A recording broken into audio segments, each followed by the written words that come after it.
Everyone, welcome to Learner Bee. I am Shivani Chauhan. इस video में हम लोग देखेंगे क्लास 8 हिस्ट्री के बुक का chapter 6 colonialism and the city the story of an imperial capital. ये जो है इस वीडियो का पार्ट 2 है। इससे पहले हम लोगों ने पार्ट 1 देखा था। तो आगे स्टार्ट करते। काफ़ी कुछ हम लोगों ने देखा था कि किस तरीके से पहले जो अंग्रेज़ थे इनकी जो कैपिटल हुआ करती थी ये बंगाल हुआ करती थी, बट फिर 1912 में इन्होंने बंगाल से दिल्ली को अपने कैपिटल बना लिया। अब प्लानिंग अ न्यू कैपिटल, अब कैपिटल बनाई तो उसकी कुछ प्लानिंग भी करनी होगी कि किस तरीके से वहाँ पे बिल्डिंग्स होंगी, कैसे सब कुछ वहाँ पर रहने वाला है। तो the British were fully aware of the symbolic importance of Delhi. तो ब्रिटिश को पता था कि जो दिल्ली है ना, दिल्ली की सिम्बॉलिक इम्पोर्टेंस बहुत ज़्यादा है। क्योंकि क्या देखा, कई सदियों से लगभग 1100 एडी के टाइम से जो है दिल्ली ही देश की कैपिटल रही है। तो लोगों के दिमाग में बसा हुआ है कि जो दिल्ली पे राज करता है वही देश का राजा होता है। तो इस तरीके की लोगों में भावना थी। तो ये वाली चीज़ भी समझ आ गई थी अंग्रेज़ों को। और उन्होंने ये भी देखा कि जो रिवोल्ट था 1857 का, उसके भी जो है वो एक तरह से दिल्ली से ही स्टार्ट हुआ था। तो फिर इन्होंने सोचा कि भाई कैपिटल को हम लोगों को दिल्ली में ही शिफ्ट करना पड़ेगा। 1877 में वाइसरॉय लिटन जो थे उन्होंने ऑर्गेनाइज किया था एक durbar to acknowledge Queen Victoria as the empress of India. तो जो लिटन था ना, ये काफ़ी ऐसे ही था, बस आप क्या बताएं। तो 1877 का जो 7 के टाइम पर जो वाइसरॉय था, वाइसरॉय ना देखिए जैसे कि आज आप समझ लीजिए हमारे देश के प्राइम मिनिस्टर की पोजीशन है ना, इतनी इंपॉर्टेंट पोजीशन उस समय पर वाइसरॉय की हुआ करती थी। तो 1877 में जो वाइसरॉय लिटन था उसने एक दरबार लगाया दिल्ली में। मतलब जैसे कि कोरोनेशन होता है कि राजशाही, वो होते हैं ना मुकुटशाही, इस टाइप का कुछ होता है शब्द हिंदी में। तो क्वीन जो विक्टोरिया थी इंग्लैंड की, कहा कि ये जो है रानी है इंडिया की भी, एम्प्रेस ऑफ इंडिया भी है ये। Remember that the Calcutta was still the capital of British India but the grand Durbar was being held in Delhi. तो कलकत्ता उस समय पर 1877 में तो कलकत्ता ही कैपिटल थी ब्रिटिश इंडिया की, बट दरबार जो लगाया जा रहा है वो इसमें दिल्ली में लगाया जा रहा है। ऐसा क्यों था? क्योंकि रिवोल्ट के टाइम पे ब्रिटिश ने रियलाइज़ कर लिया था कि जो मुग़ल एम्परर है ना, वो लोगों की नज़रों में आज भी काफ़ी ज़्यादा इंपॉर्टेंट है। और आज भी लोग जो है मुग़ल एम्परर, जो मुग़ल बादशाह है ना, उसको ही अपने राजा के तौर पर आज भी लोग, भारत के लोग देखते हैं। It was therefore important to celebrate British power with pomp and show in the city of the Mughal emperors। तो इसलिए उन्हें लगा कि ब्रिटिश पावर को pomp and show, मतलब pomp and show जो शब्द है, आप वैसे इंग्लिश में भी इस्तेमाल कर सकते हैं, काफ़ी अच्छा वर्ड है। बिल्कुल वो होता है ना पूरे तामझाम से, धूमधाम से जो होता है उसी को हम pomp and show कहते हैं। तो pomp and show से इन्होंने दिखाया कि भाई ये हमारी रानी है और ये ब्रिटेन की नहीं, ये इंडिया की भी रानी है। आपको इन्हीं को अपनी रानी मानना पड़ेगा, जो कि पहले लोग किसको मान रहे थे? इंडिया के मुगल्स को मानते थे। तो इसलिए जो दिल्ली दरबार करवाया गया था 1877 में, वो दिल्ली में करवाया गया था। हैड अर्लियर रूल्ड एंड, क्योंकि एम्परर्स, जो मुगल एम्परर से इन्होंने पहले शासक किया था, अब वो आपके शासक नहीं हैं, ये दिखाने की कोशिश की जा रही थी भारत के लोगों को। और यही कि 1857 में दिल्ली में जो है वो हुआ था ना, 1857 का रिवोल्ट, वो दिल्ली से स्टार्ट हुआ था। तो ये कोरोनेशन दरबार of king George 5, king George 5 1911 में फिर से एक और वो मुकुटशाही, राजशाही वाली जो चीज़ होती है वो कोरोनेशन सेरेमनी कहते हैं उसको इंग्लिश में। वो किंग जॉर्ज 5 जो थे उनकी भी 1911 में की गई। और लगभग कितने हैं ये, 1 लाख इंडियन प्रिंसेस और ब्रिटिश ऑफिसर्स जो हैं वहाँ पर उस दरबार में प्रेजेंट थे। मतलब लगभग 1 लाख लोग वहाँ पर प्रेजेंट थे, काफ़ी इंपॉर्टेंट वाले वो भी। तो new Delhi was constructed as a 10 square mile city on Raisina hills. तो ये रैसाना हिल्स जो है ये भी काफ़ी ज़्यादा न्यूज़ में रहता भी है। रैसाना हिल्स कौन सा वाला पार्ट है? जहाँ पर प्रेसिडेंट्स हाउस है हमारे देश के, जो राष्ट्रपति भवन है ना हमारे देश का, वो रैसाना हिल्स के दिल्ली के इलाके में ही है। तो south of the existing city, जैसे कि सिटी का पूरी ये सिटी है, सिटी का जो सदर्न पार्ट है, जैसे कि नॉर्थ होता है, ये साउथ होता है, ईस्ट होता है, ये वेस्ट होता है, ये पूरी दिल्ली का जो सदर्न पार्ट है ना, उसको रैसाना हिल्स वाला पार्ट, और मतलब जहाँ पर पूरा सब कुछ ब्रिटिशर्स ने अपना स्टार्ट किया था उसको बनाया गया। 2 architects, Edward Lutyens and Herbert baker. तो ये बहुत ही इंपॉर्टेंट है, क्योंकि बहुत सारे आपने शायद कभी सुना, अगर आप मुझसे कोई दिल्ली का रहने वाला है तो ज़रूर बताइएगा कमेंट सेक्शन में कि आप लोगों ने कभी सुना है कि वो वाला जो पार्ट है लुटियंस दिल्ली वाला पार्ट है। लुटियंस दिल्ली जो कि एक आर्किटेक्ट थे ना, एडवर्ड लुटियंस, उनके नाम पे काफ़ी सारे दिल्ली के पार्ट, काफ़ी खूबसूरत पार्ट है वो दिल्ली का, जिसको हम लुटियन दिल्ली कहते हैं। तो Edward Lutyens and Herbert Baker were called on to design New Delhi and its buildings। तो उसकी बिल्डिंग्स डिज़ाइन करने के लिए दिल्ली में काफ़ी सारा जो काम है इन्होंने ही बनाया हुआ है काफ़ी सारी buildings. The government complex in new Delhi associated with 2 mile Avenue, तो जो भी गवर्नमेंट कॉम्प्लेक्स है, जैसे कि पहले वाइस रीजियल पैलेस, पहले वाइसरॉय का जो पैलेस होता था ना, अब वही राष्ट्रपति भवन है, और जो कि रायसाना हिल के ऊपर बनाया गया था। तो किंग्सवे, जिसको आज हम लोग राजपथ कहते हैं ना, उसको पहले किंग्सवे के नाम से जाना जाता था। That led to the viceroy's palace, now Rashtrapati Bhavan, with the secretariat buildings on either sides of the venue. जैसे कि रास्ते में आप लोग, पंडारा रोड है दिल्ली में, जो खान मार्केट वाला मेट्रो स्टेशन है ना, उसके पास जहाँ पे इंडिया गेट है, उसके आसपास वाला पूरा इलाका ये रायसाना हिल्स वाला है, जहाँ पे राष्ट्रपति भवन है।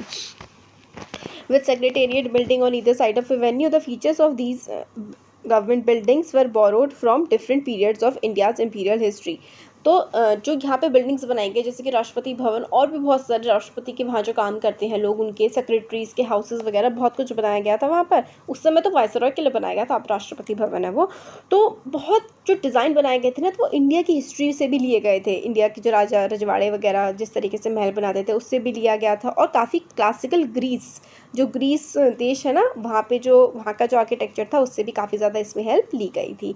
For instance, the central dome of viceroy palace was copied from Buddha stupa at the Sanchi. जो सेंट्रल डोम है वाइसरॉय पैलेस, जो राष्ट्रपति भवन है, उसका इस तरीके से है ना, ये देखिए यहाँ पर, ये देखिए किस तरीके से डोम्स है ना, ऐसे करके। वो स्तूप ऑफ सांची जो है ना, सांची का स्तूप है, हम लोगों ने 7th क्लास में देखा था उसके बारे में। तो वहाँ से इसको लिया गया है बुद्धा के स्तूप से। And the red sandstone and the carved screen और द जाली वर बोरोड फ्रॉम मुगल आर्किटेक्चर। और जो जाली और रेड सैंडस्टोन, जो मुगल आर्किटेक्चर है, उसमें रेड सैंडस्टोन का काफ़ी ज़्यादा इस्तेमाल किया जाता था, और जाली का भी काफ़ी ज़्यादा इस्तेमाल किया जाता था मुगल आर्किटेक्चर में। तो वो भी लिया गया है लुटियंस के द्वारा अलग अलग आर्किटेक्चरल स्टाइल से। But the new buildings had to assert British importance, that is why the architect made sure that the viceroy's palace was higher than Shah Jahan's Jama Masjid. तो इसलिए अब देखिए, क्योंकि शाहजहां ने जामा मस्जिद बनवाई थी, तो जामा मस्जिद उस समय पर सबसे ऊंची चीज़, सबसे ऊंची कोई भी बिल्डिंग हुआ करती थी। तो जो आर्किटेक्ट थे ना, ब्रिटिश आर्किटेक्ट, इसने पूरा ध्यान रखा कि जो वाइसरॉय का पैलेस हो ना, वो जामा मस्जिद से भी ज़्यादा ऊंचा होना चाहिए, ताकि ब्रिटिश की इंपॉर्टेंस को दिखाया जा सके। तो new Delhi took nearly 20 years to build. तो नई दिल्ली जो है, लगभग उसे 20 साल बन गए बनने में। The idea was to build a city that was stark contrast to Shahjahanabad. तो मतलब बिल्कुल जो शाहजहानाबाद था ना, उससे एकदम स्टार्क कॉन्ट्रास्ट में होना चाहिए, मतलब एकदम अलग होना चाहिए। There were to be no crowded mohallas, कोई मतलब बहुत ही भीड़ भाड़ वाले मोहल्ले नहीं होने चाहिए। नो मेज टू नैरो बाई लेन्स, मतलब पतली पतली गलियां भी नहीं होनी चाहिए। In Delhi there were to be broad, मतलब काफ़ी चौड़े चौड़े रास्ते होने चाहिए। स्प्रॉलिंग मैंशंस, मतलब बहुत ही बड़े बड़े मैंशंस, जैसे कि वाइसरॉय पैलेस है, इस तरीके का होना चाहिए। Architects wanted New Delhi to represent a sense of law and order. तो आर्किटेक्ट्स चाहते थे कि जो न्यू दिल्ली है, वो लॉ एंड ऑर्डर उसमें दिखाया जाए। ऐसी भीड़ भाड़ और ये सारी की सारी चीज़ें, भीड़ भाड़ और ये सब अच्छा नहीं है, ये सब नहीं दिखाना है। खूब बड़ा बड़ा चौड़ा बड़ा सा दिखाना है कि खूब बड़ी बड़ी सड़कें हैं, खुले खुले इलाके हैं। आप अगर गए होंगे तो आपने देखा होगा, खूब चौड़ी चौड़ी सड़कें हैं वहाँ पर, और मतलब हर तरफ ग्रीनरी है, मतलब बहुत ही खूबसूरत लगता है। Architects wanted New Delhi to represent a sense of law and order in contrast to the chaos of old Delhi. Old Delhi की भीड़ भाड़ से अलग इनको बनाना था। New city also had to be clean and healthy space. तो इसमें काफ़ी ज़्यादा साफ़ सफाई होनी चाहिए। British saw overcrowded spaces as unhygienic and unhealthy the source of disease. तो ब्रिटिश समझते थे, ब्रिटिश मानते थे कि जो ओवर क्राउडेड है, ओवर क्राउडेड मतलब बहुत ही ज़्यादा जो भीड़ भाड़ वाले इलाके हैं, वो अनहेल्दी होते हैं, वो अनहाइजेनिक होते हैं, वो साफ़ सफाई की दृष्टि से ठीक नहीं होते हैं, और वो बीमारियों का कारण बनते हैं, जो भीड़ भाड़ वाले मोहल्ले होते हैं। This meant that the New Delhi had to have better water supply. तो न्यू दिल्ली जो थी, जो ये 20 साल में बनके तैयार हुई थी, अंग्रेज़ों ने बनाई थी, इसमें वाटर सप्लाई अच्छी होनी चाहिए, सीवेज डिस्पोजल होना चाहिए, ड्रेनेज फैसिलिटी होनी चाहिए ओल्ड सिटी से ज़्यादा अच्छी। मतलब सीवेज डिस्पोजल, जो गंदगी हो रही है, वो अच्छी तरीके से साफ़ सफाई उसकी होनी चाहिए, और ओल्ड जो दिल्ली है उससे अच्छी उसमें फैसिलिटीज़ होनी चाहिए। इसमें ग्रीनरी होनी चाहिए, हर तरफ हरियाली होनी चाहिए, वहाँ पेड़ होने चाहिए, पार्क होने चाहिए, और फ्रेश हवा आए, ऑक्सीजन की अच्छी सप्लाई रहे। इस तरीके की चीज़ों के बारे में बहुत ज़्यादा ये हर्बर्ट बेकर और लुटियंस जो थे, इन्होंने ध्यान रखा था इस चीज़ का। अब आता है life in the time of partition. तो पार्टीशन के टाइम पर किस तरीके की ज़िंदगी लोगों की हो गई थी। तो द पार्टीशन ऑफ इंडिया इन कब हुआ था पार्टीशन? 1947। आज क्या है? आज है 14 अगस्त। 14 अगस्त को किसका इंडिपेंडेंस डे होता है? पाकिस्तान का। कल हमारा 15 अगस्त को हमारा इंडिपेंडेंस डे है हमारे देश का। तो partition of India in 1947 led to a massive transfer of population on both sides of the new border. तो नया जो बॉर्डर बन गया था, पॉपुलेशन, क्योंकि इंडिया के जो मुसलमान थे वो पाकिस्तान जा रहे थे, पाकिस्तान के हिंदू इंडिया में आ रहे थे। एज अ रिजल्ट इससे क्या हुआ? The population of Delhi swelled. Delhi की पॉपुलेशन बहुत ज़्यादा बढ़ गई। Kinds of jobs people did change and the culture of the city become different. जिस तरीके के लोग जॉब करते थे वो भी काफ़ी ज़्यादा बदल गया और दिल्ली का कल्चर भी काफ़ी ज़्यादा बदल गया। दिल्ली में भीड़ भाड़ हो गई बहुत ही ज़्यादा। क्यों? क्योंकि अलग अलग इलाकों से अब लोग दिल्ली में आ रहे थे। Days after India's independence and partition fierce rioting है बिगेन। तो बहुत ज़्यादा दंगे भड़क गए। जब हमारा देश आज़ाद हो गया था उसके बाद देश में दंगे भड़क गए थे। हज़ारों लोग जो हैं दिल्ली में वो मारे गए, उनके घरों को लूटा गया और जला दिया गया।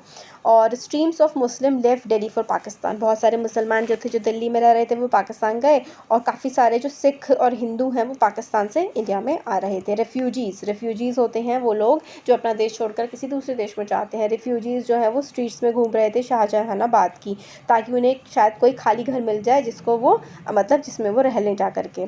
और at times they force Muslim to leave or sell their properties. उस समय पर दिल्ली में मुस्लिम से ज़बरदस्ती या तो उनको घर से निकाला जा रहा था उनके, या फिर उनसे कहा रहा था कि तुम अपनी प्रॉपर्टी बेचो। लगभग 2/3 जो दिल्ली के मुस्लिम्स थे वो वहाँ से चले गए थे। लगभग 44,000 घर जो हैं वो खाली हो गए थे। और डरे हुए मुस्लिम जो कि lived in makeshift camps till they could leave for Pakistan. तो जब तक वो पाकिस्तान नहीं जा पा रहे थे तब तक जो कैंप्स वगैरह बनाए गए थे उसमें वो रह रहे थे। इसी टाइम पर दिल्ली जो है वो सिटी बन गई थी रिफ्यूजीज़ की, मतलब पाकिस्तान से बहुत ज़्यादा लोग दिल्ली में आ रहे थे। लगभग 5 लाख लोग जो हैं वो दिल्ली की पॉपुलेशन में 50,000 लोग दिल्ली की पॉपुलेशन में ऐड हो गए थे, which had a little over 80,000 people in 1951 में जो है 80,000 लोग थे दिल्ली में, और फिर उसके बाद 50,000 दिल्ली में और एक्स्ट्रा आ गए थे। Most of these migrants were from Punjab. तो पंजाब से बहुत सारे लोग दिल्ली में आ गए थे। They stayed in school, camps, military barracks and garden hoping to build a new home. तो जो पंजाब से लोग, पंजाब का बंटवारा हो गया था ना, पंजाब आधा इंडिया में, आधा क्या इंडिया में तो बहुत कम आया, ज़्यादातर पंजाब तो पाकिस्तान में ही चला गया बंटवारे के बाद। तो काफ़ी सारे लोग जो वहाँ से पंजाब से वो दिल्ली में आ रहे थे वो ऐसे स्कूल्स में रुके हुए थे, कैंप में रुके हुए थे, गार्डन्स में, कि मतलब इस होप में कि जल्दी उन्हें घर मिल जाएंगे, अब वो बना लेंगे। Some got the opportunity to occupy residence that have been vacated. कुछ लोगों को तो वही घर मिल गए जो लोग खाली करके गए थे। Other were housed in refugee colonies. काफ़ी सारे रिफ्यूजी कॉलोनीज़ में गए। न्यू कॉलोनी जैसे कि लाजपत नगर, तिलक नगर, ये सारे के सारी बनाई गई। शॉप्स बनाए गए। Stalls were set up to cater the demands of migrants. School colleges were also open. तो शॉप्स लगाई गई, स्टॉल्स वगैरह, ताकि जो माइग्रेंट्स हैं इनकी डिमांड्स पूरी करी जा सकें। स्कूल्स बनाए गए, कॉलेजेस बनाए गए नए। Skills and occupations of the refugee were quite different from those of the people they replaced. तो जो स्किल्स थे, मतलब जो काम उन्हें आते थे, वो बहुत ही ज़्यादा अलग थे उन लोगों से जो लोग वहाँ पर दिल्ली में रह रहे थे। काफ़ी सारे मुस्लिम जो कि पाकिस्तान गए वो आर्टिशंस थे, वो पेटी ट्रेडर्स थे या फिर लेबरर्स थे। काफ़ी सारे जो लोग पाकिस्तान चले गए थे। न्यू माइग्रेंट्स जो दिल्ली से आए थे वो लैंडलॉर्ड से, उनकी भाई बहुत सारी ज़मीनें थी जो दिल्ली में आए थे। कुछ लॉयर्स थे, कुछ टीचर थे, कुछ ट्रेडर थे, कोई स्मॉल शॉपकीपर्स थे। पार्टीशन के बाद उनकी ज़िंदगी पूरी तरीके से बदल गई और वो जो काम करते थे वो भी काफ़ी हद तक अब बदल चुका था।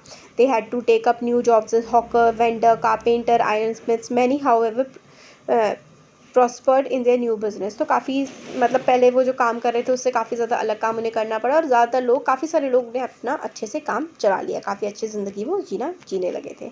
Large migration from Punjab change the social मिलियो ऑफ दिल्ली। तो काफ़ी सारा जो सोशल, मतलब पूरा अलग अलग जातियाँ, अलग अलग धर्म अब दिल्ली में रहने लगे थे। Urban culture largely based on Urdu was over shadowed. तो पहले जो अर्बन कल्चर था उसमें लोग उर्दू बोला करते थे, अब तो उर्दू बोलने वाले सब वहाँ से छोड़ करके जा चुके थे, तो सब कुछ चेंज हो गया था। लोगों के जो टेस्ट थे, सेंसिबिलिटी थी, उनका फूड, ड्रेस, उनकी आर्ट, सब कुछ अब जो है बदल चुके थे, कि लोग ही तो बदल चुके थे ना। अब इनसाइड द ओल्ड सिटी, अब पुरानी सिटी में क्या था। Meanwhile what happened to the old city that had been Shahjahanabad. तो पुरानी दिल्ली का क्या हुआ, जो पहले शाहजहानाबाद थी।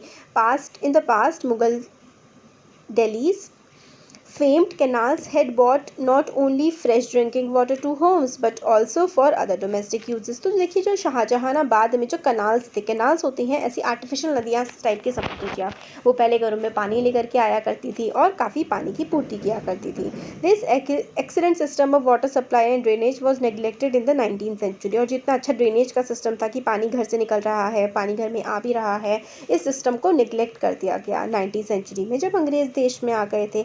सिस्टम ऑफ वेल्स और बाउलीज ऑल्सो ब्रोक डाउन। तो बाउलीज, दिल्ली में काफ़ी सारी बाउलीज भी आपको देखने के लिए मिल जाएंगी। बाउलीज ऐसी होती हैं कि मतलब सीढ़ियाँ होती हैं, फिर कुआं जा रहा होता है, इस तरीके की बाउली होती है। बाउली का सिस्टम भी काफ़ी सारा ख़त्म हो गया। And channels to remove household waste call drainage were damage. तो जो ड्रेनेज थे, घर से जो गंदगी निकलने का सिस्टम होता है ना, वो भी ख़त्म कर दिया गया, ख़राब हो गया था। This was at the time when the population of city was continuously growing. और अब पॉपुलेशन जो थी सिटी की वो लगातार बढ़ती जा रही थी, अलग अलग इलाकों से लोग आकर के दिल्ली में बस रहे थे। Broken down canals could not serve the needs of this rapidly increasing population. तो जो टूटी हुई कैनाल थी, जिससे ये मतलब पॉपुलेशन का तो सर्व नहीं कर सकती थी ना, जो पॉपुलेशन को ज़रूरत थी पानी के रिसाव की, आने की, वो सब ये सही से नहीं ज़रूरतें पूरी कर पा रही थी लोगों की, है ना। At the end of 19th century Shahjahani drains were closed and new system of open surface drain was introduce. तो शाहजहानी ड्रेन्स जो थे, जिससे पानी जो घर का वेस्ट वाटर था वो जाता था, और है ना, वो सब बंद कर दिया गया और अंग्रेज़ों ने अपने नए ड्रेन्स बनाए जो कि ओपन हुआ करते थे, जैसे हमें नालियाँ देखने के लिए मिलती हैं। This system was too soon overburden. अब ये सिस्टम भी जल्द ही बहुत भार पड़ गया सिस्टम पर भी, क्योंकि लोग ज़्यादा थे और सिस्टम जो था वो सही इतना नहीं था। A many of the wealthier inhabitants complain about the stretch and road side privies and overflowing open drains. तो लोग काफ़ी ज़्यादा इसकी वो करने लगे, क्या कहते हैं, शिकायत करने लगे कि जो ड्रेन्स है, जैसे कि बारिश आती है तो नालियों में पानी भर जाता है, वो इधर उधर गंदगी फैलाता है, इस तरीके की काफ़ी ज़्यादा शिकायतें आने लगी थी। Delhi municipal committee was unwilling to send money on a good drainage system. तो दिल्ली म्यूनिसिपल जो कमेटी थी वो उसको कोई मतलब नहीं था कि वो पैसे वैसे भेज दे कि ड्रेनेज सिस्टम को ठीक कर दे। एट द सेम टाइम दो millions of rupees were being spent on drainage system in new Delhi area. Millions, लाखों करोड़ों रुपए न्यू दिल्ली वाला जो बनाया था ना, लुटियंस दिल्ली थी और हर्बर्ट ने बनाया था, उस पर तो खूब पैसा खर्च किया जा रहा था, बट जो शाहजहानाबाद वाली दिल्ली थी उस पर कोई पैसा नहीं खर्च किया जाता था। लेट 19th सेंचुरी के टाइम पे चांदनी चौक ऐसी थी, आज तो भाई खूब भीड़ होती है। अब डिक्लाइन ऑफ हवेलीज। तो हवेली क्या होती थी? The Mughal aristocracy in the 17th and 18th century lived in grand mansions. कौन? हवेली। तो अब तो जब इन्हें मैंशंस कहते हैं ना कि तो बहुत ही बड़ा मैंशन है, पहले उस समय उसको हवेली कहा जाता था, खूब बड़े बड़े घरों को। तो देखिए जो मुगल थे उसमें एरिस्टोक्रेसी, जो मुगल लोग में अमीर लोग होते थे वो हवेलियों में रहा करते थे। A map of mid 19th century showed at least 100 such havelis. तो 19th सेंचुरी का जो मैप है लगभग 100 हवेली दिखाता है, which were large walled compounds with mansions, courtyards and fountains. तो कोर्टयार्ड्स में गार्डन्स होते थे, उसमें फाउंटेन्स हुआ करते थे, इतनी बड़ी बड़ी वो हवेलियाँ हुआ करती थी। अ हवेली हाउस्ड मेनी फैमिलीज। एक हवेली में काफ़ी सारी फैमिलीज रहती थी। On entering the Haveli through a beautiful gateway you reached an open courtyard. तो जब आप एंट्रेंस से अंदर जाएंगे तो आपको कोर्टयार्ड, एक आंगन सा मिलेगा, surrounded by public rooms meant for visitors and business. तो बहुत सारे मतलब रूम्स भी आपको उसमें मिलेंगे जिसमें आप विजिटर्स जाते हैं और बिजनेस पर्पस का काम होता है। यूज्ड एक्सक्लूसिवली बाय मेल्स, जो सिर्फ मेल्स ही यूज़ करते थे, आदमी यूज़ करते थे। जो अंदर का कोर्टयार्ड था with its pavilions and rooms was meant for women of the house hold. तो जो घर में काफ़ी सारी, क्योंकि फैमिलीज रहती थी एक हवेली में, तो घर की जो फैमिली है वहाँ की औरतें रहा करती थी। Rooms in the havelis had multiple uses and very little way for furniture. तो फर्नीचर काफ़ी कम हुआ करता था हवेली के कमरों में, और काफ़ी अलग अलग कामों के लिए हवेली के कमरे इस्तेमाल होते थे। Even in the mid 19th century Qamar al Din Khan's haveli had several structure with in it and included housing for the car drivers, tent pitchers, torch bearer as well as accountants, clerks and household servants. तो mid 19th century में एक थे कमर अल खान, उनकी हवेली में बहुत सारे लोग रहा करते थे, काफ़ी सारी फैमिलीज भी रहा करती थी। उनके जो कार्ट चलाने वाले और उनके जो टॉर्च बियरर्स, जो उनके साथ वो है ना वो मशाल टाइप लेके चला करते थे, उनके अकाउंटेंट, क्लर्क, सर्वेंट, सब लोग उसी घर में रहा करते थे। मैनी ऑफ द मुगल अमीर, अमीर कौन होते थे? एक नोबल मैन होता था। तो many of Mughal amirs were unable to maintain these large establishment under condition of British rule. जब ब्रिटिश रूल आया तो ये वाली सारी चीज़ें जो इतनी मतलब खर्चीली चीज़ें इन लोगों से हैंडल नहीं हो पाई। हवेली देयरफॉर बिगेन टू बी सब डिवाइडेड एंड सोल्ड, तो हवेली जो है वो बंटने लगी और बिकने लगी। Often the streets front of Haveli become shops और वेयर हाउस, तो जो आगे हवेली का जो सड़क वाला हिस्सा था उसमें कोई ना कोई कारखाने टाइप के बनने लगे। कुछ havelis were taken over by upcoming mercantile class but many fail into decay and disuse, तो काफ़ी सारी जो हवेलियां हैं वो तो जो बाद में जो मर्चेंटाइल क्लास आ गई, जो अमीर लोग आ गए, उन्होंने खरीद ली, बट काफ़ी सारी ऐसे ही ख़राब हो गई। Colonial bungalow was quite different from the हवेली, तो ये देखिए ये जो है ये कॉलोनियल बंगलो है, ये वाला जो दिखा रखा है। कॉलोनियल बंगलो जो होता था वो हवेली से काफ़ी ज़्यादा अलग होता था। Meant for one nuclear family, उसमें एक ही फैमिली होती थी। It was a large single storeyed structure with a pitched roof, इस तरीके से सीधी सी रूफ होती थी और एक ही फैमिली के लिए होता था। बट जो हवेली होती थी उसमें तो काफ़ी सारी फैमिलीज रहा करती थी। और ये and usually set in 1 or 2 acres of open ground, तो 1 या 2 एकड़ में ये बना हुआ होता था। It had a separate living and dining rooms and bedrooms, तो इसका अलग डाइनिंग रूम होता था, लिविंग रूम अलग होता था और बेडरूम अलग होता था। काफ़ी वाइड बीच में वरांडा होता था, running in the front of sometimes 3 sides, ठीक है। Kitchen, stable, servant quarter were in separate space for the main house, तो मेन हाउस अलग होता था और जो सर्वेंट के क्वार्टर होते थे वो अलग होते थे। House was run by dozens of servants, मतलब का बहुत सारे सर्वेंट्स होते थे घर में। The women of the household often sat on the veranda to supervise tailors और अदर ट्रेड्समैन, तो जो घर की औरतें होती थी वो सबका काम का सुपरविजन करा करती थी। ये हमने मेंशंस के बारे में देखा जो अंग्रेज़ों के हुआ करते थे। अब आता है म्यूनिसिपैलिटी बिगिंस टू प्लान। अब 19 जो सेंसस हुआ था ना 1931 का, उसने रिवील किया था कि जो वॉल्ड सिटी है ना was horribly overcrowded with as many as 90 persons per acre. एक एकड़ में 90 से भी ज़्यादा लोग रह रहे हैं और एक एकड़ में एक एक घर भी बना हुआ होता था कई बार तो अंग्रेज़ों का। तो बहुत ज़्यादा ओवर क्राउडेड इलाका था दिल्ली का, जो कि बॉल्ड एरिया था। जो शाहजहानाबाद था ना वो दिल्ली का बहुत ही ओवर क्राउडेड, बहुत ही भीड़ भाड़ वाला इलाका था। और जो नई दिल्ली थी वहाँ पे सिर्फ 3 लोग, नई दिल्ली में 3 लोग एक एकड़ में रहते थे और पुरानी दिल्ली में 90 लोग एक एकड़ में रहते थे, तो बहुत ही ज़्यादा भीड़ भाड़ वाला इलाका था पुरानी दिल्ली का। पुअर कंडीशंस थी जो वॉल्ड सिटी की, मतलब शाहजहानाबाद वाली सिटी जो थी पुरानी दिल्ली की, बड़ी ख़राब कंडीशन थी। However did not stop it from expanding, फिर भी उसको कोई फैलने से रोक नहीं पा रहा था। 1888 an extension scheme called the Lahore Gate Improvement Scheme was planned by Robert Clark for the wall city residence. तो वॉल सिटी रेसिडेंस के लिए एक मतलब रॉबर्ट क्लार्क जो था उसने क्या किया, एक लाहौर गेट इम्प्रूवमेंट स्कीम चलाई। The idea was to draw residents away from the old city to a new type of market square, तो उसका आइडिया था कि भाई ओल्ड सिटी से थोड़े आगे आगे को जाकर के लोग बसने लगे ताकि वहाँ पे इतनी भीड़ भाड़ ना हो, जिसके अराउंड शॉप बनाई जाएंगी। Street in this redevelopment strictly followed the grid pattern, तो ग्रिड पैटर्न ऐसा करके होता है कि जो नई सिटी होगी वो ग्रिड पैटर्न में फॉलो करेगी, which were of identical with size and character. Land was divided into regular areas for the construction of neighbourhoods, तो मतलब ग्रिड पैटर्न फॉलो किया गया कि दुकानें होंगी, फिर उसके बाद ग्रिड में ही क्या होंगे, पड़ोस में और चीज़ें बनाई जाएंगी।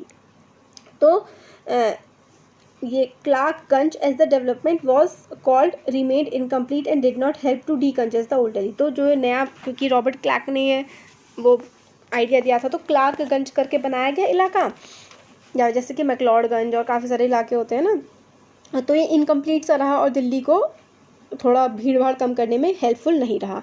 Even in 1912 water supply drainage facility Delhi में काफ़ी ज़्यादा ख़राब थी। Delhi improvement trust was set up in 1936, कि भाई दिल्ली को इम्प्रूव करो, इसका ट्रस्ट सेटअप किया गया 1936 में। And it built areas like Daryaganj south for wealthy Indians, तो दरियागंज बनाया गया अमीर इंडियंस के लिए। Houses were grouped around parks, तो पार्क है और इसके अराउंड जो है घर बनाए जाएंगे। With in the houses spaces were divided according to the new rules of privacy, तो प्रिवेसी के नए रूल्स के हिसाब से जो है कमरों को डिवाइड किया गया। Instead of spaces being shared by many families और groups, now different members of same family had their own private space with in the home, तो पहले एक ही फैमिली के कई सारे लोग एक ही जगह रहते थे, अब एक फैमिली होगी उसके ही लोग बस एक घर में रहेंगे। इस तरीके से जो दरियागंज का इलाका बनाया गया। तो ये हमारा हो गया यहाँ पर चैप्टर कंप्लीट। अब ये हमें बताया गया है हर्बर्ट बेकर साउथ अफ्रीका। तो जैसे कि हमने देखा कि लुटियंस दिल्ली है, उसने लुटियन ने बनाया दिल्ली का, तो हर्बर्ट बेकर ने साउथ अफ्रीका का काफ़ी सारा इलाका बनाया था। अर्ली 1819 एक यंग इंग्लिश आर्किटेक्ट था हर्बर्ट बेकर। उसने साउथ अफ्रीका में काफ़ी सारा काम किया। South Africa that Baker came in touch with the Cecil Rhodes the governor of Cape Town who inspired in Baker a love for the British empire and an administration of architecture हेरिमे। तो इसमें क्या हुआ कि south Africa में भी ये architecture काफ़ी ज़्यादा इंग्लिश आर्किटेक्चर जो कि रोम और ग्रीस से के आर्किटेक्चर से इंस्पायर था। इस तरीके की काफ़ी सारी बिल्डिंग्स जो हमें दिख रही हैं ये साउथ अफ्रीका में बनाई गई। और union building the baker design in the city of Pretoria south Africa में इसने यूनियन बिल्डिंग बनाई। काफ़ी सारे एंशियंट क्लासिकल आर्किटेक्चर का इस्तेमाल किया गया बेकर के द्वारा। सेक्रेटरीट इसी तरीके से जो सेक्रेटेरिएट है बिल्डिंग दिल्ली में वो भी इसी ने बनाई है और इसी तरीके का दिल्ली में जो सेक्रेटेरिएट है ऐसा ही प्लान उसका यूज़ किया गया है। तो बस यही था चैप्टर में। हो गया हमारा चैप्टर कंप्लीट। कैसा लगा वीडियो ज़रूर बताइए। अच्छा लगा तो लाइक करिए, चैनल को सब्सक्राइब करिए, अपने फ्रेंड्स के साथ भी शेयर करिएगा। Thank you.